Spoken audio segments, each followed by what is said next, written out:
Oke, kembali lagi bersama saya di Villa, dan kali ini saya ada informasi yang sangat menarik sekali untuk kita ulas bersama, pemirsa, atau untuk kita ulas ya, atau untuk kita ulas bersama, di mana dari seluruh rangkaian acara Rakernas Gerindra 2025.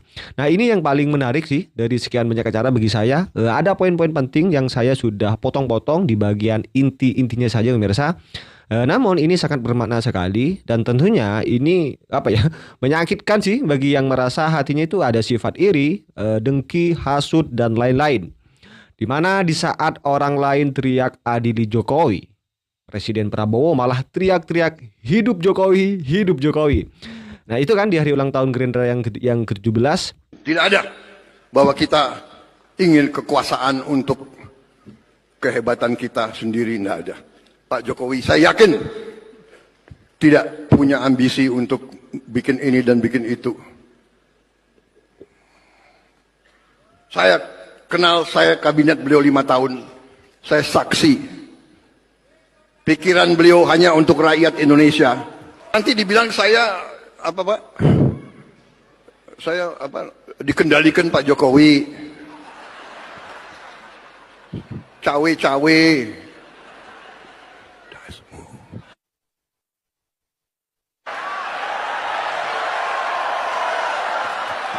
Coba cek seluruh presiden yang ada di dunia ini. Sekarang ini nggak ada yang sekuat Bapak Prabowo Subianto. Saking kuatnya, sampai detik ini saya tidak melihat ada yang berani mengkritik. Yang jadi sasaran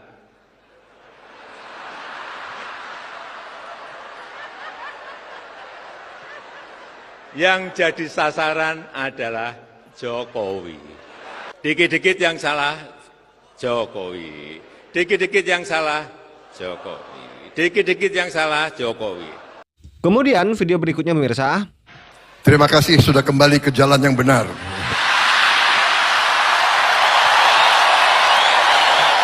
Ketua Umum Partai Golongan Karya, Saudara Bahlil Lahadalia. Ketua Umum Partai Demokrat, Saudara Agus Harimurti Yudhoyono. Ketua Umum Partai Amanat Nasional, Saudara Zulkifli Hasan. Ketua Umum Partai Kebangkitan Bangsa, Saudara Abdul Muhaimin Iskandar.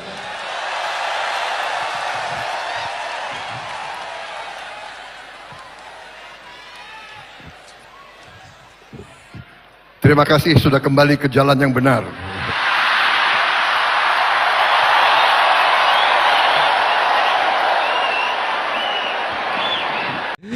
Terima kasih Caimin sudah berada di jalan yang benar, kata Prabowo. Jadi tahu sendiri kan lah ya apa makna dari ucapan pidato Prabowo ini. Apa maksud sebenarnya? Berarti kalau Prabowo itu katakan Caimin sudah berada di jalan yang benar, berarti sebelumnya Caimin itu berada di jalan yang sesat. Kan begitu, Mirza? Ya, jadi bagi anak-anak abah ya kan, ya nggak usah Arab lagi lah ya. Kalau Prabowo itu akan rangkul junjungan kalian, yaitu Anies Baswedan. Nggak mungkin sudah. Karena kalian sendiri masa nggak paham pidato Pak Prabowo yang mengatakan kepada Caimin bahwa Caimin sudah berada di jalan yang benar. Kemudian bicara Hasto ya, sebaiknya PDIP Perjuangan ya itu mengizinkan sekjen mereka yaitu Hasto Kristianto diajukan ke pengadilan sebagai tersangka saja. Berbesar hati saja lah ya PDIP, dan ini perlu memang dilakukan demi nama baik Hasto juga dan demi nama baik PDIP itu sendiri. Saya memang mengerti bahwa PDIP itu marah ya karena Hakim Ju Yamto itu kan di Pengadilan Negeri Jakarta Selatan nampak menolak permohonan PDIP ya kan, bukan karena alasan substantif.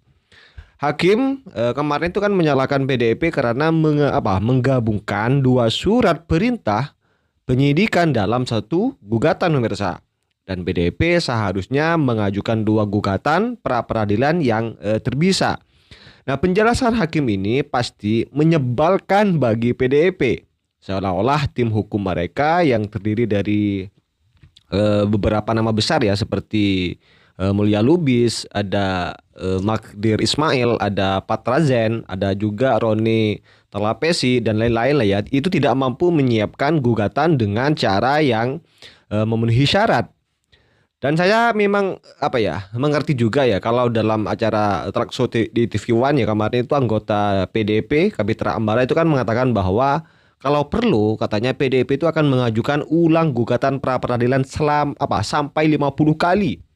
Nah, ini kan terkesan gimana ya? Terkesan baper lah ya. Tapi semua itu kan sangat dipahami. Tapi masalah ini kan begini Mirza, semakin lama PDIP itu berputar-putar, masyarakat itu kan semakin percaya ya bahwa Hasto itu memang betul-betul bersalah kalau seperti ini. Ya saat ini saja menurut survei lembaga survei Indonesia 77% pemirsa itu dari warga yang tahu kasus Harun Masiku ini sudah menyatakan sangat percaya bahwa Hasto itu memang layak dijadikan tersangka. Jadi kalau PDIP itu memang peduli dengan nama baik Hasto dan juga PDIP itu sendiri, ya lebih baik dia disidangkan saja pemirsa Hastonya. Dan melalui sebuah pengadilan ya kita itu semua akan bisa tahu benarkah Hasto melakukan pelanggaran hukum seperti yang diutarakan oleh KPK. Dan KPK terlihat mengejar Hasto kan sebelum-sebelumnya dan sampai hari ini. Dan sebenarnya juga Harun Masiku sih yang dikejar dengan penuh energi ya kan KPK-nya. Dan ini terlihat sekali dalam sidang pra peradilan yang berlangsung selama sekitar sepekan terakhir. Biro Hukum KPK itu dalam persidangan menampilkan banyak hal sekali pemirsa yang pada intinya menunjukkan bahwa Hasto itu memang layak jadi tersangka. Dan selama ini kita memang sudah sering mendengarkan berbagai kabar burung tentang apa yang disebut sebagai kejahatan Hasto. Kan begitu pemirsa. Ya, tapi ya statusnya kan masih kabar burung, masih omon-omon lah kata Pak Prabowo. Dan pra peradilan kemarin itu justru memberi ruang bagi KPK untuk menyampaikan versi resmi dari rangkaian kabar burung tadi.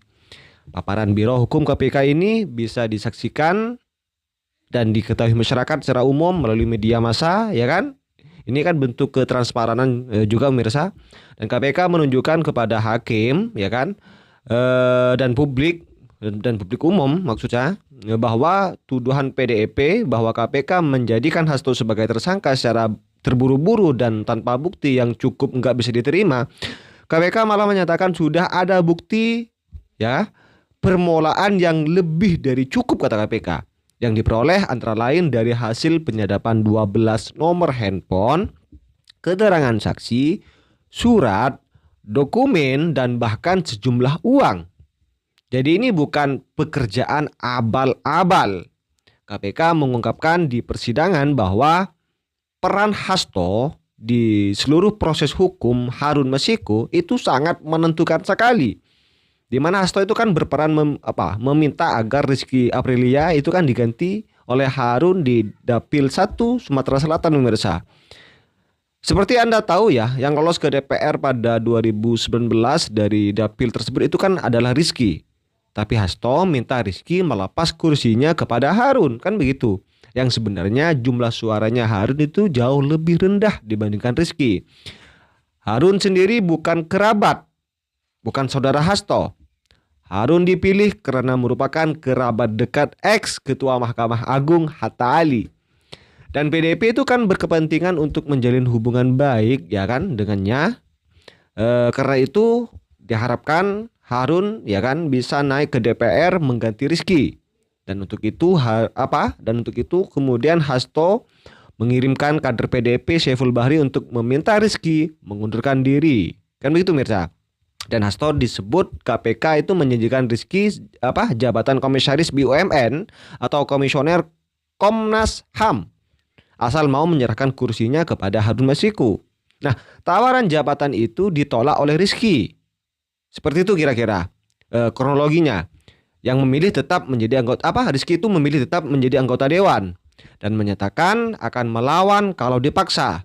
Nah, karena penolakan Rizky ini, Hasto diduga memilih untuk menyuap komisioner KPO yang sempat menjadi kader PDIP pemirsa, yakni Wahyu Setiawan. Dan Syaiful kembali diutus bertemu dengan Wahyu ya kan. Wahyu ternyata meminta uang sogokan. Dan kalau nggak salah itu 1 miliar rupiah lah, tapi bisa ditawar oleh Syaiful sehingga cukup dibayar 900 juta rupiah. Hasto setuju dengan tawaran itu dan bahkan diduga menyanggupi untuk ikut menyediakan uang agar urusan Harun itu cepat selesai. Menurut KPK juga pada 16 Desember 2019 ya, Hasto memberikan 400 juta rupiah lewat Saiful, tapi upaya menyuap Wahyu itu gagal karena adanya operasi tangkap tangan KPK. Wahyu, Saiful, ya kan, Doni Agustiani itu ditangkap. Kemudian dari cerita KPK ini kita jadi tahu ya, Hasto itu memang sangat berperan penting ya, berusaha menaikkan Harun ke DPR dengan cara antara lain menyuap Wahyu Setiawan. Dan dalam sidang peradilan ini pemirsa, KPK juga menjelaskan bahwa Hasto itu sebenarnya sudah akan ditetapkan ya sebagai tersangka pada 2019, tapi terutama karena peran ketua KPK di masa itu Firly Bahuri, upaya untuk mentersangkakan Hasto batal dilaksanakan. Kemudian juga menjelaskan keanehan saat tim KPK itu berusaha menangkap Harun dan Hasto yang diketahui ya sedang berada di kompleks perguruan tinggi ilmu kepolisian Jakarta Selatan pada Januari 2020. Nah, penangkapan Hasto dan Harun itu gagal karena tim KPK justru itu ditahan, diintimidasi ya kan, dan bahkan mendapat kekerasan dari kelompok petugas kepolisian DPTIK. Dan selain itu, saat memberi kesaksian di sidang pra-peradilan ini, KPK juga bilang punya bukti dari hasil sadapan WA bahwa Hasto itu pernah memerintahkan Harun untuk menghilangkan barang bukti, katakanlah termasuk meredam handphonenya ke dalam air. KPK juga menampilkan bukti-bukti percakapan chat WA ya, chat WhatsApp yang menunjukkan bagaimana Hasto itu memerintahkan agar Harun Masiku menghilang dan kabur. Jadi dari paparan KPK di sidang peradilan ini terlihat sekali Hasto memang ya diyakini KPK sebagai tokoh utama dalam penyuapan KPU dan penyelamatan Harun Masiku untuk mengambil kursi dari Rizky Aprilia. Seperti saya katakan tadi, KPK itu tidak tiba pada cerita ini melalui proses yang gaib atau spekulatif ya. Mereka betul-betul punya bukti ya, bukti yang sangat kuat. Tapi mungkinkah cerita itu salah? Ya mungkin saja. Tapi agar bisa dianggap sebagai kebenaran atau kesalahan faktual, diperlukan otoritas pengadilan.